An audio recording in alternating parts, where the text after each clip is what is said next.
stranger to television, and I'll tell you one thing, he's no stranger to the devil. He is known in hell. How do you like that for an introduction, Dr. Walter Martin? Delighted to have you here tonight. Well, now before you comment on my terrible introduction, it's nice to be known in hell. The devil's got you picked out for special services. But Dr. Walter Martin is the founder and director of Christian Research Institute Center in El Toro, right near the Marine base down there. He needs them to guard him. The center has volumes on contemporary trends in secular, cultic, occultic beliefs and how it relates to Christianity. Dr. Martin has authored many articles and over 12 books. His latest book is entitled The New Cults. Oh, heavens. He's in great demand as a teacher in the USA, Europe, and Asia. They don't want you down there. Nobody's invited you to come and speak down there. I've been invited to go there by a number of persons, however. You've been told to go there by yes, quite a number of persons. Yeah. Dr. Martin also has a radio program aired locally here on KYMS called The Bible Answer Man. Well, we've already clapped and we've already said hello, and it's good to have you here. What's on your mind? Well, I was fascinated with this tour that you're going to take to... For you, a special to Israel, yeah. Because the way you were going there, I thought the next thing was going to walk on water when you got to the Red Sea. No, thanks a lot. I appreciate that. You're getting even, aren't you? Listen, Paul Crouch and I were over there some time ago, 250 of us, and I don't think he didn't. No, I don't think he's ever forgiven me for this. We had these boats out on the Sea of Galilee, and I was teaching. Charlene was singing, and then I said, now, ladies and gentlemen, I feel that the one who should lead us back should be the president of Trendcasting Network. Paul, walk. Anyway. Well, Paul's got a good sense of humor. That's why we're both here. Oh, I can see. I can see this is going to be a heavy hour right now. If you didn't have a sense of humor, you are absolutely right. Neither one of us would be here. Now, you are... I hope you meant just for the two of you, right? We didn't bring you into that at all. Well, we could give consideration to that. He knows her. Think about it. Yes, we will. Well, you're Mr. Controversy. You know, you stir up the devil, don't you?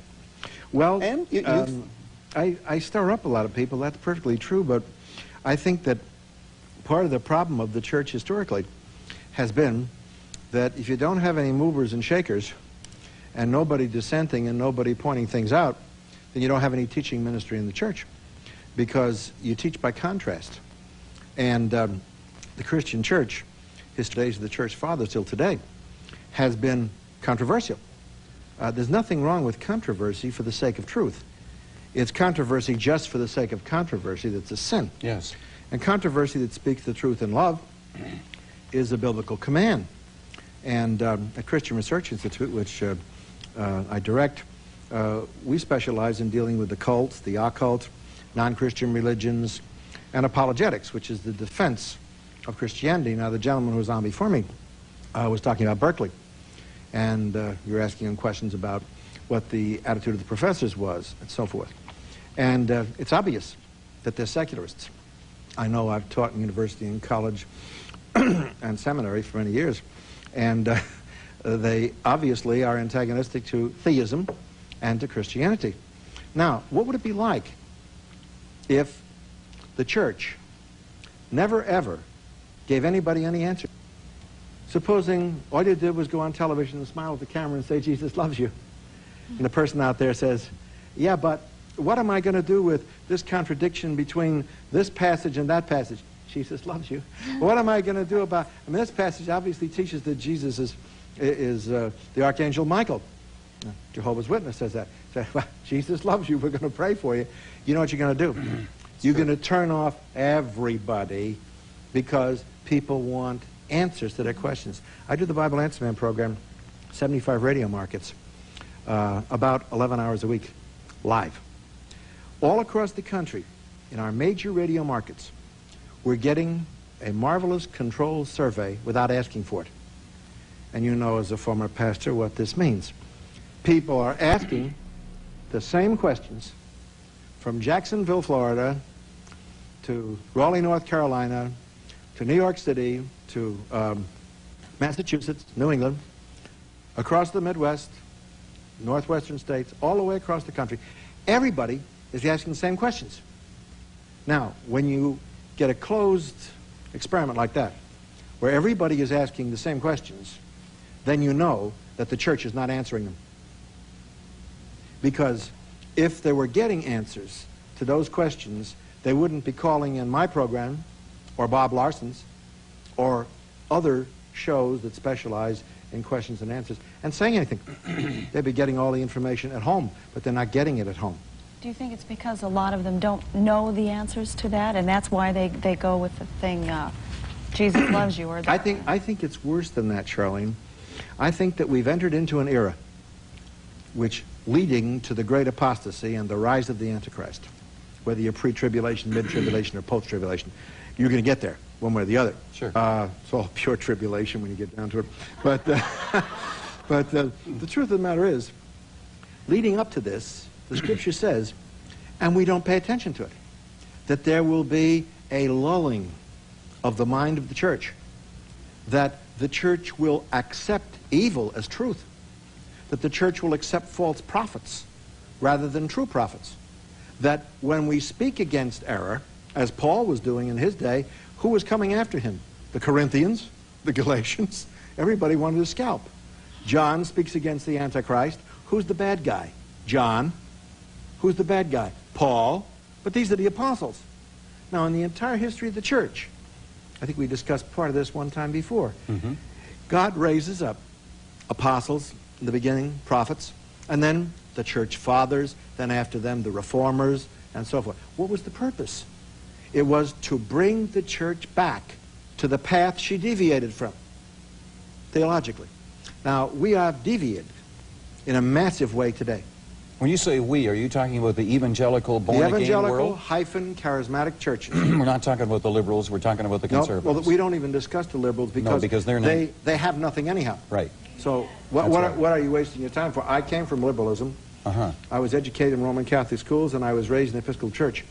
I was designed to be an Episcopal priest by my dean of our cathedral.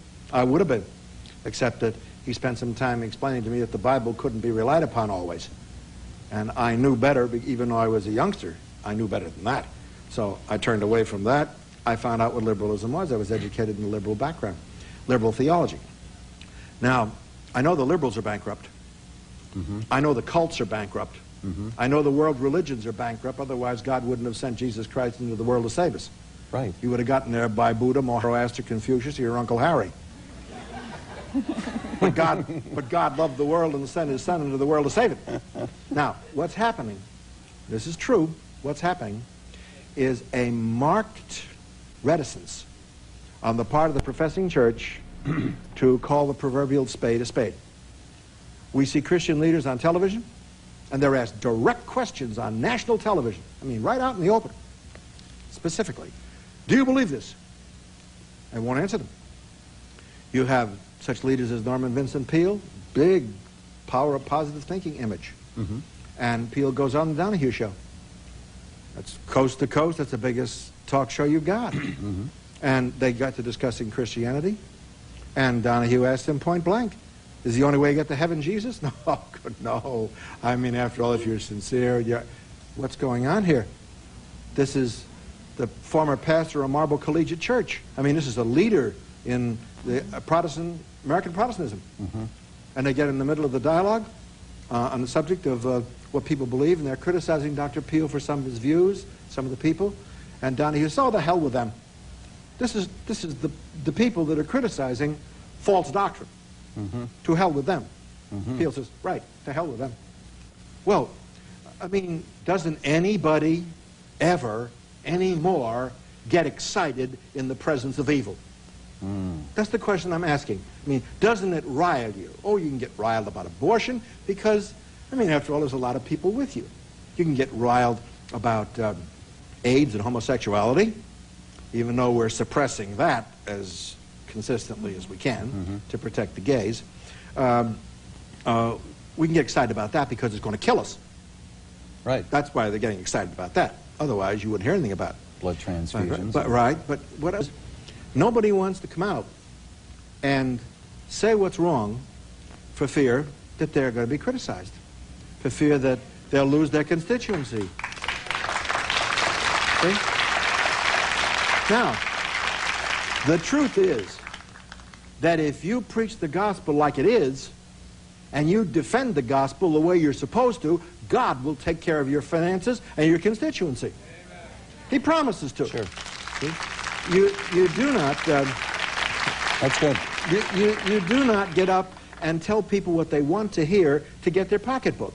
Are you suggesting that's going on today? I know it's going on.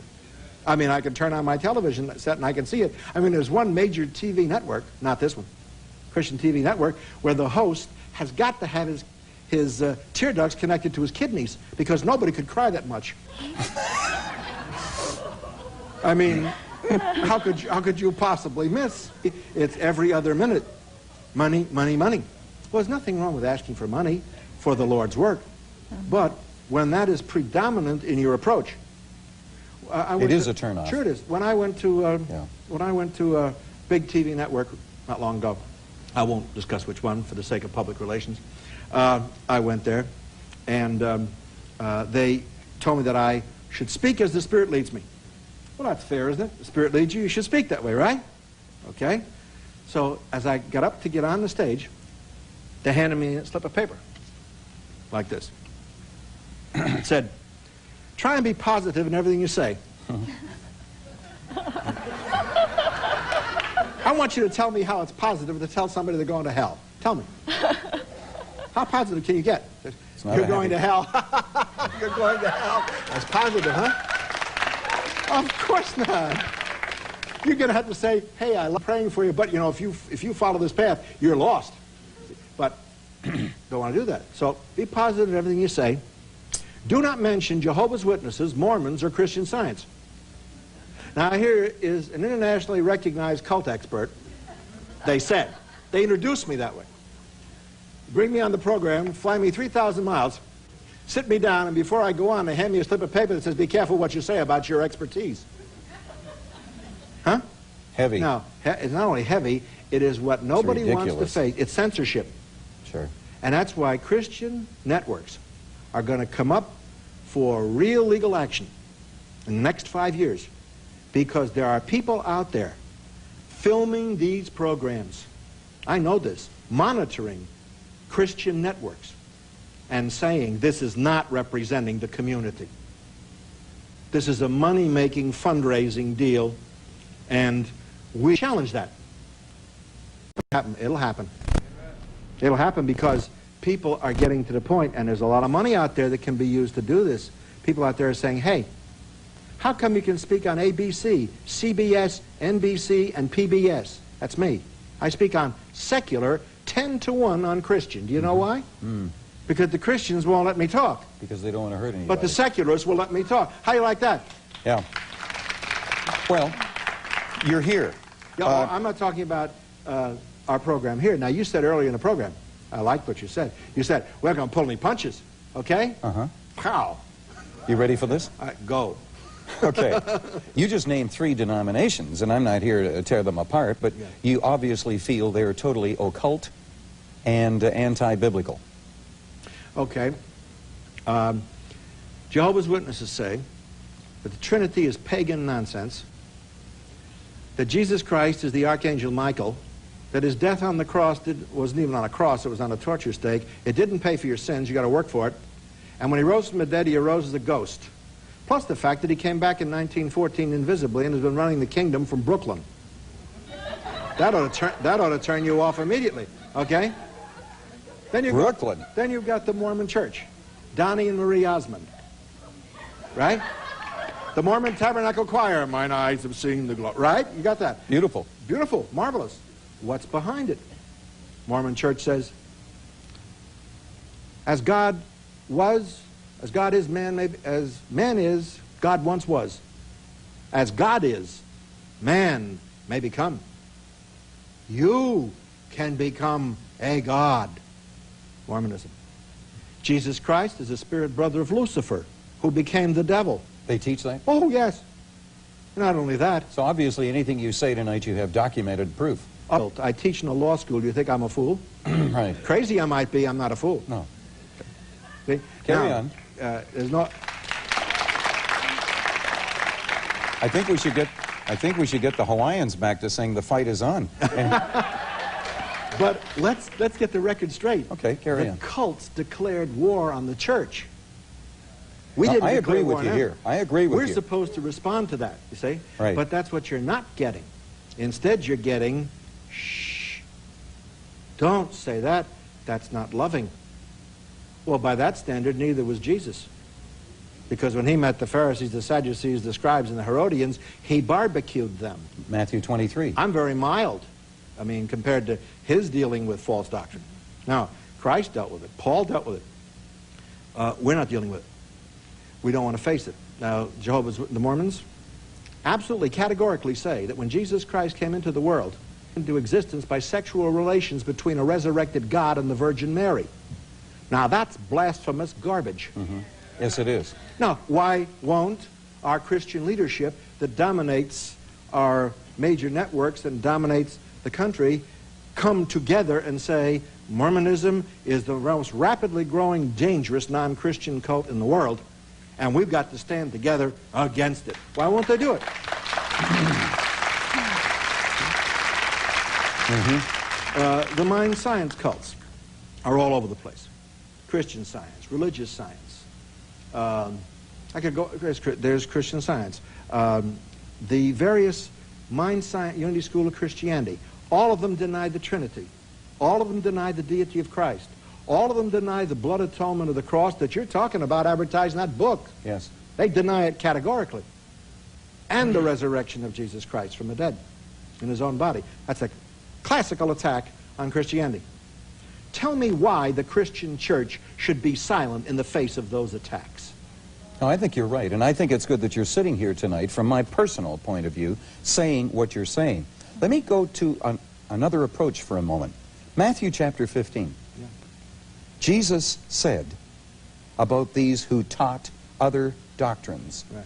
let them alone. Now, the philosophy today, maybe in a lot of Christian networks and Christian organizations is, hey, if that guy over there on that corner in that church is, all the organizations that you've just mentioned plus others, is not teaching truth, and we believe that they're not teaching truth, let them alone. God will deal with the tares simultaneously with the wheat at the time of the harvest. Their idea is, and I want you, I need an answer to this, Yep. is let's preach the gospel, which is the truth, and the preaching of the truth automatically counteract error, and we don't have to bother them. In the words of Jesus, let them alone, just preach the truth that'll counteract the error. Don't get involved with them. Look at your context of Matthew 15. He's not telling you to leave false teachers alone. There were people going around healing in his name, Yes. using his name and Right. so forth. Jesus said, if they're not against us, they're with us. Right. Leave them alone. But these people are against us.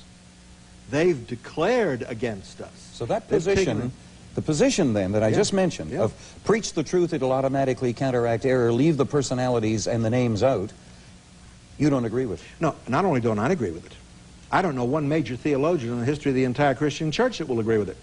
I don't know one commentary that will exegete Matthew 15 to teach that. Now, if you really want to get technical on what the texts say, 47% of the New Testament, according to who's the greatest, one of the greatest living New Testament scholars, is apologetic, which means defending Christianity. Yes. If you could just turn the truth loose and let it do its job and not defend it, why do you have all the admonitions in the Scripture?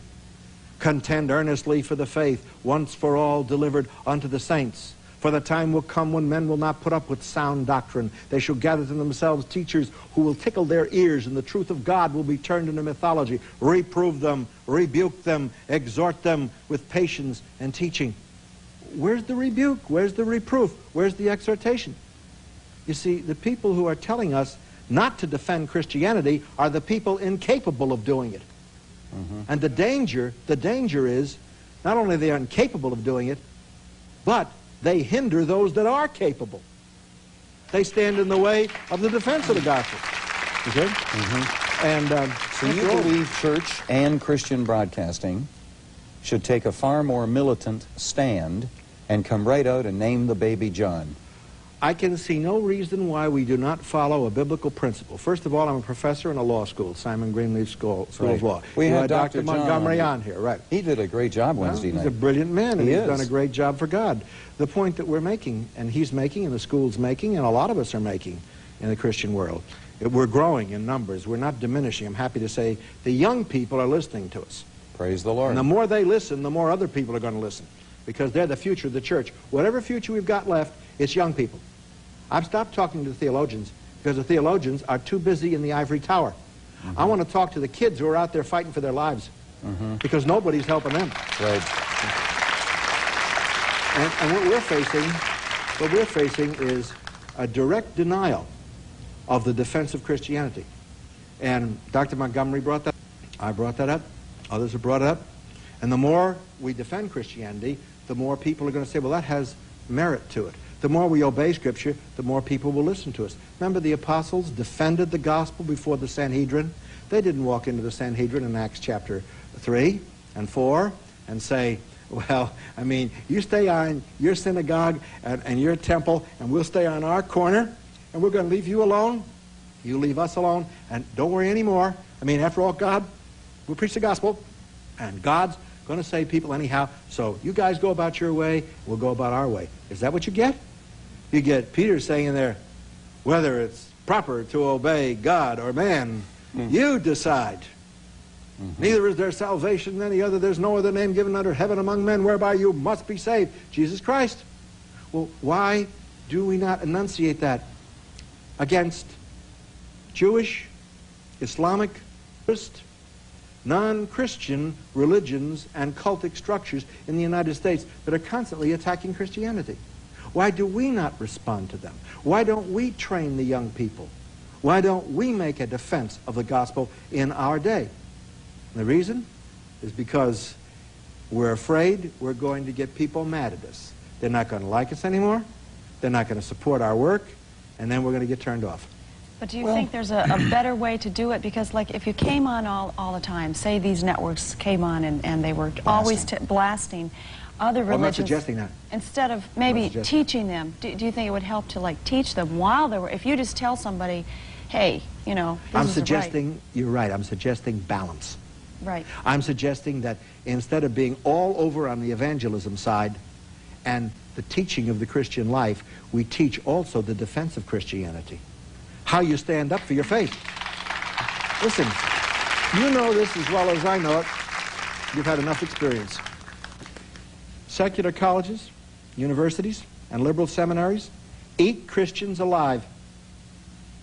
You send a kid from a Christian home and a Christian church into a liberal situation and into a secular, humanistic context, and they go in like a revolving door. They're singing All Hail the Power of Jesus' Name going in, and they come out bearded, bathless, and rebellious.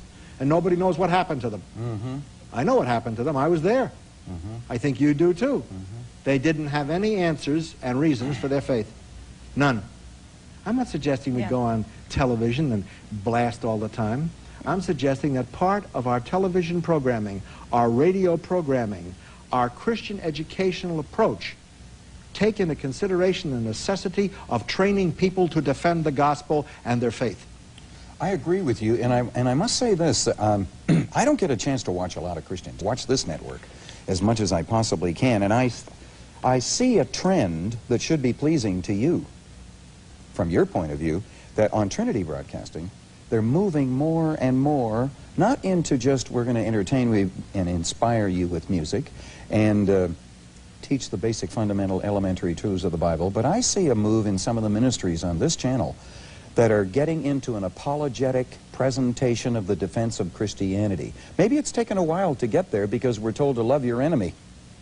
Well, loving your enemy doesn't mean that you become John and Mabel Doormat. True. But I see, Paul loved his enemies too, but God help you if you got in the way. That's right. Look what he did to the Galatians. Well, you stupid Galatians. That's Paul, that's not me. You stupid Galatians. He did. Somebody else used that word stupid here tonight. Man, and today if I said, you stupid Christians, everybody say, oh, Walter Martin is insulting the body.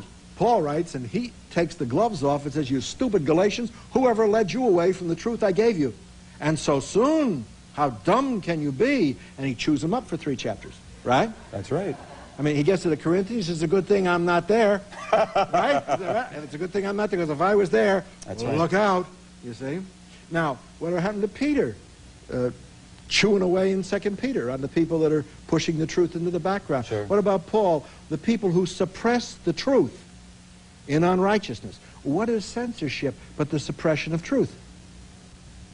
If you can't speak, you're violating the First Amendment of the Constitution. Mm-hmm. I'm not attacking the cults. I spent 35 years of my life bringing people out of cults to Jesus Christ. Which is a great ministry. Fantastic ministry. I'm not going to attack them. Yeah. I love them. I love them. But you're going to show where they're in error. But if I don't show where they're in error, Then you're wrong. if the right, I'm wrong, and if the trump uncertain sound, says Paul, then how will you prepare yourself for battle? You see, the methodology and the philosophy governing the Christians today in many areas is there is no battle. The only battle you've got is the battle that you don't have enough faith. Or the only battle you've got is you haven't got a new Mercedes, or you're not healthy enough. These are the battles they're fighting. Or whether Jesus came after the tribulation, before it, or in the middle of it. They're majoring in the minors, and they're forgetting that if you don't defend the gospel, you're disobeying Christ. Majoring in the minors, and they're forgetting that if you don't defend the gospel, you're disobeying Christ. This is what I don't think people are grasping. So when I say that, when Montgomery says it, when Norm Geisler says it, Harold Lindsay, then we are fomenting division, you see. Now, I would like to ask just a simple question. Dave Hunt came out with a book, The Seduction of Christianity. All right. Been a lot of hullabaloo and hoopla about the book. I understand. We're afraid to discuss the book, Hunt, the people involved, the names that are named, the situations, because we're afraid that we're going to get into a brouhaha in which we have to give equal time to everybody. Or division of the body. Or division of the body. Well, let's face that issue. Whether it's Dave Hunt or anybody else, they have a right to be heard. And we have a right to respond to them. That's true. Now, I'm having Dave on my radio program for a couple of hours. Now, he and I do not agree in specific areas. And he's wrong in specific areas, as far as I'm concerned, biblically.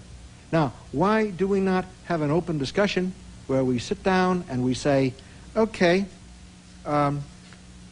Dave, you make a statement in Seduction of Christianity, and you name the book. You talk to the guy, and you say, well, how do you defend that position? How do we discuss it? You guys did that one night here on pre-, mid, and post-tribulationism. Remember, where you sat around and discussed the differences of opinion? Was anybody choking anybody? No. Was anybody jumping up and down on anybody? No, I think it's... Was it unloving? No. Was it divisive? No. It brought everybody together because the body could sort it out. But we're not doing that. Instead, we take blank shots at each other. We don't face the issue squarely, and we don't face false doctrine. Dave, as far as I'm concerned, is wrong when he says that, and this is the key to the book. There's the book. What's the key? Dave is wrong. He says, in the following pages, when we use that word, he's referring here to sorcery, the word sorcery. When we use that word, our intended meaning will be any attempt to manipulate reality, internal, external, past, present, or future, by various mind-over-matter techniques that run the gamut from alchemy and astrology to positive possibility thinking. Okay, let's apply that definition. How about prayer? Now, prayer is sorcery, because prayer very definitely, specifically, is given to us so that we might call upon God to answer things and alter situations and circumstances. Is that? Absolutely. Well, why pray? The definition So you is sorcery. take issue with Dave Hunt on that particular... Well, now, I'm doing what I think should have been done a long time ago. He's wrong when he makes that kind of a blanket statement. He's wrong when he lumps Christians into the New Age movement. He's wrong when he does that. You can't put, or by inference put, people into New Ageism who are obviously not there. That's absolutely right. Because they use specific words or terms that are so-called buzzwords. I'm very pleased to hear you say this tonight. I'll go further, okay? Also, I believe Dave is in error when he condemns all psychology, all psychiatry. That's right. Because there are good Christian psychologists. Jim Dobson has done more for the body of Christ in psychology That's right. than Dave could ever dream of doing with Seduction of Christianity. Because it is really meeting these personal problems on a good level. Is he throwing out the baby with the bathwater? In some instances, very definitely. And when you lump Christians together, when you do this, you suffer from imbalance. Right. So the imbalance hurts the body because people get upset and they say, well, I know that man, I know his ministry, he's not in the New Age. So obviously, Dave makes a mistake.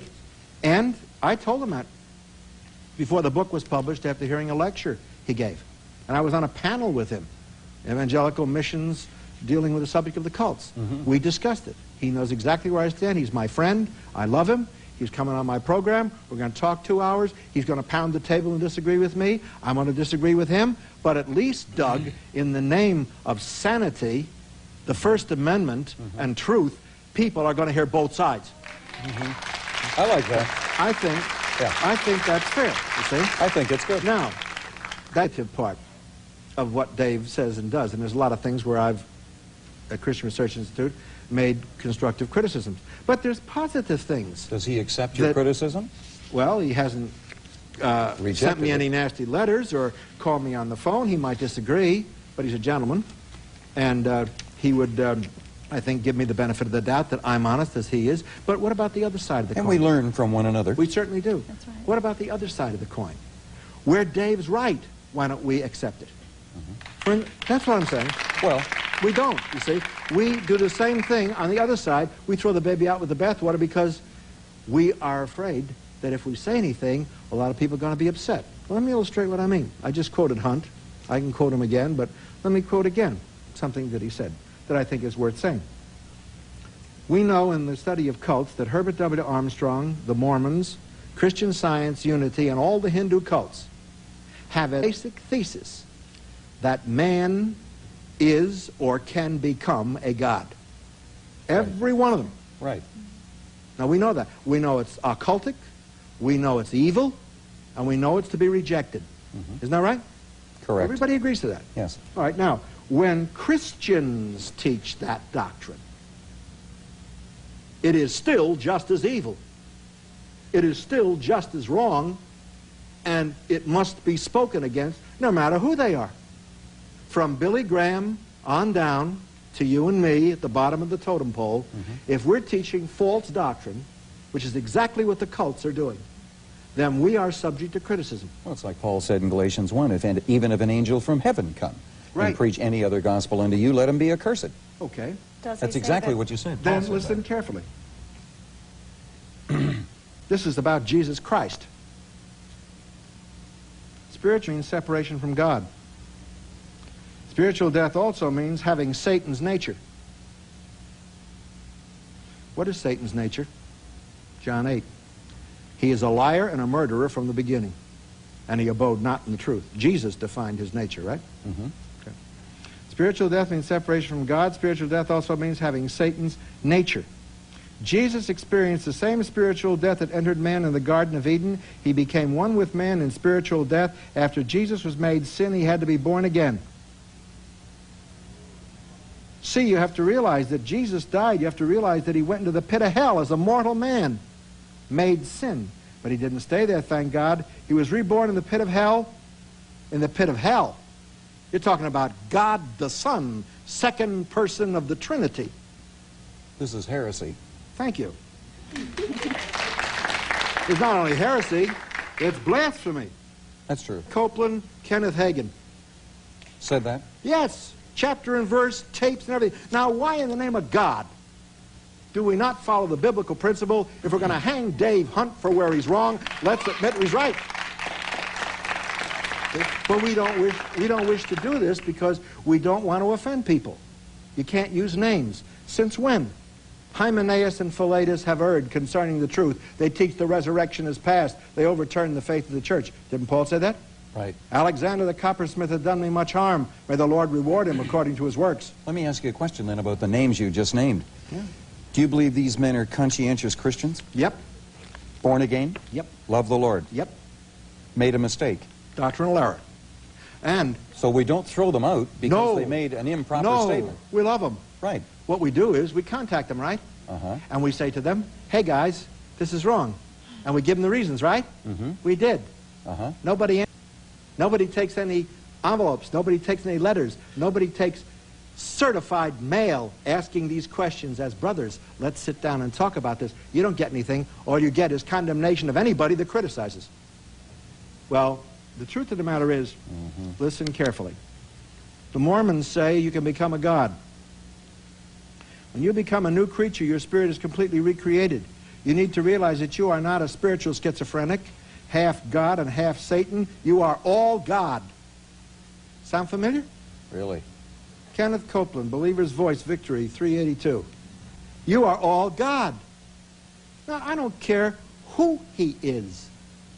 I don't care who Graham is. I don't care who you or Crouch or Robertson or anybody else is or me. We are under authority to Holy Scripture. And if we are teaching this stuff, if we're teaching this stuff, we should be corrected, and we should not do it anymore. I agree. And I also want to go on to say we should be very careful at the same time, Walter, not to throw everything the man preaches and teaches out because he makes an error in one area. I'd be the last to suggest that, but I would be the first to point out that this is error. That if your theology of Jesus Christ is that corrupt, that you think that he died, went to hell, and had to be born again, when you are talking about holy, harmless, undefiled, and separate from sinners, the Word made flesh, God incarnate, where in Christian theology is this type of teaching? It doesn't exist. Jesus did not have Satan's nature. He didn't. No, he was sinless. He was sinless, you see. Right. And this is what I'm talking about. Now, this is just one area of where Hunt happens. There's areas where Hunt's wrong. Why do I cite Hunt as an example? Because he's one of the few people that had the guts, even though he made mistakes, to come out and say, this is wrong and this is right. Well, it's kind of like a Martin Luther nailing the 95 Theses to the door to purify the doctrine of the church. And then they nail you to the door. Well, but that's the price you're going to have to pay Sure. for being an apologist, Right. for being a teacher of truth. And I believe God raises up men like you. You stir big controversy. You got more people talking in living rooms and dining rooms right now than anybody across. I mean, Merv Griffin might as well turn it off. I don't know what's on Friday night television, but Miami Vice, you might as well go off the air because people are watching TBN. See, I think that... But you're not doing it just for controversy. No. You are doing it to purify the doctrine. No. God raises up men like yourself to be salt and to be light in the theological circles. And we have to accept you, even though we may not like everything you say. Or even like you personally. The important thing is it true? That's true. That's the most important thing. Is it true? Now, if it's true that this is false doctrine, and it is, Then we have to address the issue and counteract it. then we address the issue. But that's what we don't do. We have those people on our TV programs and on our radio programs and all over the country teaching it, and nobody says anything Just about a minute, Walter. Just a minute. I beg to differ. You're here. it. Oh, yes, I'm here. Yes. You're here, so you can't say we're not addressing the issue. Well, I mean, are we addressing the issue tonight? yeah, well, I'm addressing it by the My grace Lord, we of may God. not go off at 10 o'clock. Listen, I address it by the grace of God. Let me tell you something else, too. No, but we are addressing it. We You are. here. Yeah, I'm But, saying you know, by and John was large- on Wednesday yeah. night with me. I'm saying by and large we don't address it, but let me tell you something. By and large, A letter was, we by and large deal with it. ignore it. We do. What I hear in the inner circles, Yeah. and I'm not trying to be Mr. Neutral because I have very strong opinions on the whole thing I myself. know you do. And I'm sitting here as a host, sometimes wishing I was a guest. But anyway, you know, hosts aren't supposed to say words like stupid and things like that. But anyway, but two of us have used it. I was quoting tonight. Paul. I know. Well, I called the Russians stupid a little while ago. But I will tell you It this. wasn't very loving, you know. No, it wasn't. You want to give them equal time? I'd love to have... You see what I mean? Yeah, you see I'd how like to have- silly that is? Yeah, but I'd love to have Gorbachev here. I mean, But anyway... we attack the forces of darkness. We assault the bastions of Satan. We tear down the fortresses that Paul tells us to do, right? Mm-hmm. And then after we've done it, we say, okay, now it's your turn, Satan. You come on for equal time. Yeah. That's madness. Well, it is madness. But you are here tonight acting as salt. And I think it's good. And I think it's great that Dr. Paul Crouch has here. Let's I told face you, it. Paul has a great sense of humor. What can we say? I don't know whether he's sitting at home laughing right now or not, but I'll tell you something. I'll tell you something. go have coffee, Paul. This is Paul F. Crouch, president of TBN. Paul, you're out there. You know, I'm going to do this. Careful. Ready? Are you ready for this? Ready? Okay. Yeah, well, get ready, Somebody Hawaiians. wrote him a letter about whether or not man could become a god because they had heard Copeland say it. All right? Paul answered him. I want to quote Paul. How come I'm here tonight? What I think I would like to say concerning the comment you made is that though we do not certainly believe that men are gods, hallelujah, That's truth. it's truth. We do not believe that men are gods. However, we believe that they've been created in God's image. So do I. In that regard, they have godlike characteristics. Teaches that, and so forth. Let me again say that we would not in any way project the idea that we are gods. All right. Paul won't. And Paul is denying it. And Paul is right. That's a correct letter. It is. But, this is my point. But, if we have people who do come on Christian television, and they look right into the camera and talk to millions of people, and they say to you, dogs beget dogs, and cats beget cats, and God begets gods, and you are little gods. That is error, and it is evil. Well, I think you're right. And also, the fact that you're here tonight, counteracting it, is producing a balance in the theological presentation May of Christianity. produce a scaffold, too. It's true. Will you have these men on your program? The ones that you know, would they come on your program? I would love them on my program. I would love, and I have a very large and effective program by the grace of God. I'd be glad to have them on. I have sent registered, certified letters. Oral Roberts, who said that the Holy Spirit was the other self of Jesus. The other self of Jesus? The Holy Spirit is God, the Holy Spirit, third person of the Trinity. Jesus isn't a schizophrenic. So I sent him a letter and said, brother, this is a mistake. We should talk about this. I have never gotten a response to a certified letter. But you know, the fact that you didn't get a response to a certified letter, you're kind of getting a response right now. And in an indirect, direct way. Well, not from oral. Well, maybe you are. Not from oral. But I from think, Paul, and that's I think good. what you're saying,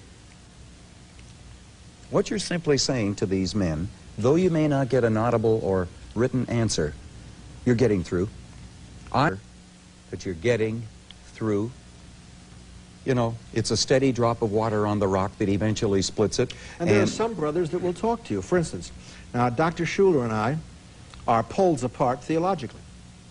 But Dr. Schuller invited me to the Crystal Cathedral, to his offices. We sat down, and we frankly discussed theology. I think that was very gracious. It was in response to a letter I wrote. He responded. We sat and we talked theology for an hour.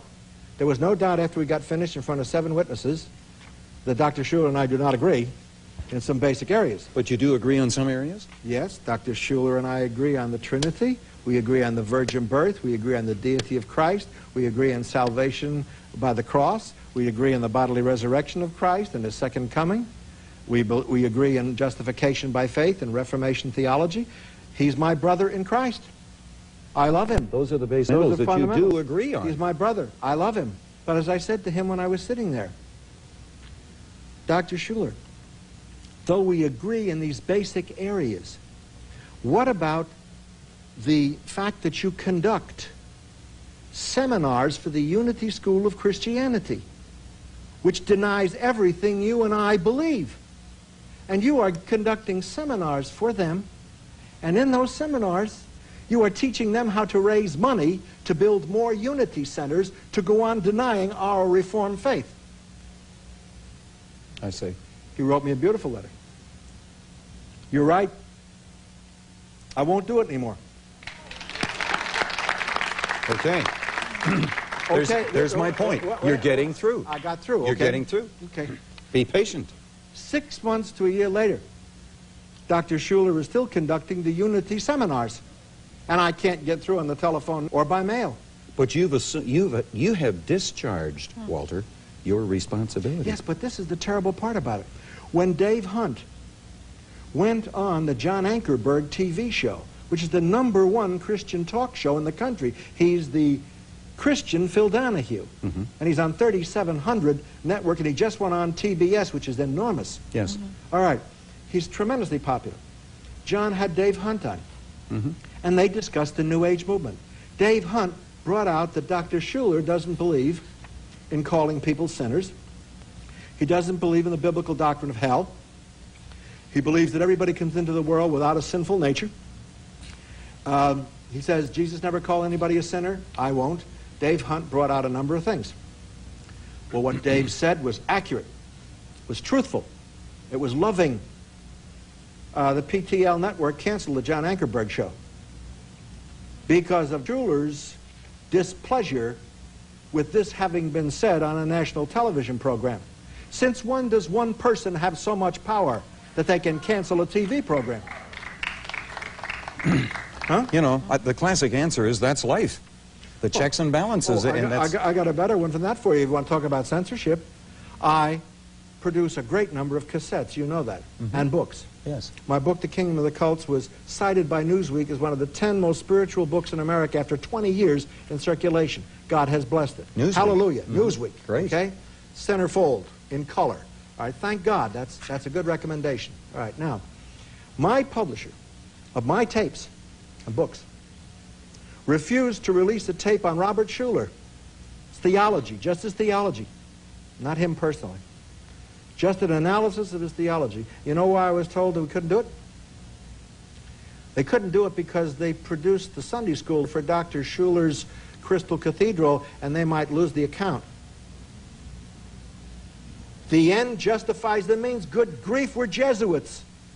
We're doing the same thing the Roman Catholics did, and we don't have the courage to admit it. We're releasing it anyhow in 3,700 bookstores next month. But the point is that your own publisher says, Walter, you know, what you said is true, brother. You know, it really is. You know, and it's got to be said. You know, we're glad you said it. But we don't want to publish it. We don't want to publish it. Cost us too much money. This is called Christian courage. The Christians are the only one that kill their wounded. Well, you know, I'm sure God has raised you up to be a real theological troublemaker. Where did you ever get that idea from? I'm sure what you're doing is good. I believe you're conscientious. I believe you're sincere. And for the most part, quote, I believe you're right for the most part. And you are salt in a world of church work, church theology that really needs salt. But and you know, somebody sent in a question that I just think you'll love. Go ahead. I mean, there's a ton of them here. Yeah. But I mean, with what you said about Schuller, somebody wants to know what you think of Gene Scott. I mean, if we're going to go the whole gamut, ladies and gentlemen, let's go the whole gamut. Anybody that cusses at his audience, Somebody give me a hat and a pipe. anybody that cusses his audience. Does he cuss his audience? I don't get a chance to see him. We have cassettes of this. Anybody that takes a cigar out, holds it out, cuts the end of it off and says he's circumcising it. That's on tape. Anybody who says it's none of your friggin' business where I go or what I do. Anybody who says that America and Great Britain are the lost tribes. Anybody that says that the Great Pyramid is a key to understanding biblical prophecy. Anybody that does this on television is not adequately representing the gospel of Jesus Christ, as far as I'm concerned. Dr. Scott, who is a brilliant man, who has an earned doctorate, who knows better, says he deliberately does these things to provoke the audience so people will think. Well, I don't think that you have to use bad language. I don't think that you have to insult your audience. I don't think you have to curse. I don't think you have to do little sexually oriented things on camera as a means of shocking your audience. The scripture says in Philippians chapter 4, whatsoever things are pure, whatsoever things are good, whatsoever things are holy, whatsoever things are of good reputation, whatsoever things are virtuous, think on these things.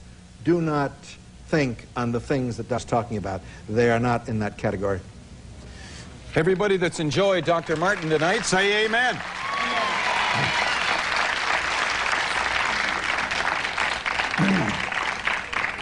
The Hawaiians are coming right now. And before we say goodbye to Dr. Walter Martin, we want to thank him for his exegesis and explanations and for being salt in a world that needs it. Can I say one thing? Please. I want to thank Paul and Jan, if they're listening, and TBN for having the courage to be willing to let this be discussed.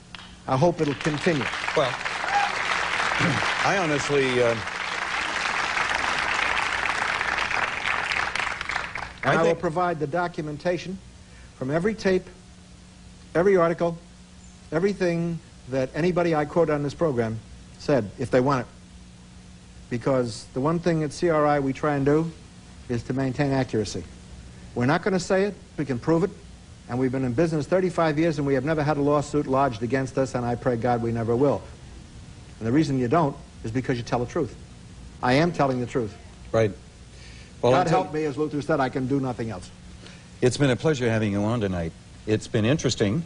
You've certainly stirred up enough living rooms from here to Miami. They won't be sleeping till 5 o'clock in the morning. And there are a lot of people going to look at this program as it's rerun tomorrow. And it will be rerun tomorrow. You're sure of that? Anyway, it's going to be rerun Monday. That's right. Tomorrow is Saturday, isn't it? Right. Yeah. So it'll probably be rerun Monday. Maybe. They're getting to you, buddy. Now who's stupid? But anyway, we've had an exciting night tonight, and I'll take 15 minutes to answer some of your questions that you fired in on prophecy. I hope you've enjoyed. I know you have. All of our guests, certainly Dr. Martin's been excitable, interesting, and intriguing, controversial. He'll make you think. You may not agree with everything he has to say, but he'll make you think, and I hope he makes you study the book and seek in prayer for the guidance of the Holy Spirit. Walter, it's been a pleasure to have you. I hope I'm hosting the next time you're guesting. Yes. We will have an interesting time together. Maybe Paul and Jan will let us have 3 hours one Saturday night, and we just kind of, in a loving way, go at it. I would love it. Love it. I tell you what, you announce that kind of a program on the TBN network and take a survey, it'll bust your records. That's true. Well, people want to know. I think Paul and Jan are being very fair to have you on, as well as the others. It's a dissenting voice. You feel that you have the truth, and you're acting as salt, and I think it's only going good. And I love them. And I know you love the men you were talking about tonight. I do. And pray for them. I do. And I'm glad for the work you're doing. God bless. How many will pray for him? Mark's going to sing. Never. You never can do that in a covenant relationship. Do you know what else that is settled then tonight? This hue and cry and controversy that has been spawned by the devil to try and bring dissension within the body of Christ, that we're gods. I am a little God. Yes. Yes. I have his name. I'm one with him. I'm in covenant relationship. Yeah. I am a little God. Critics, you are anything that he is. Yes.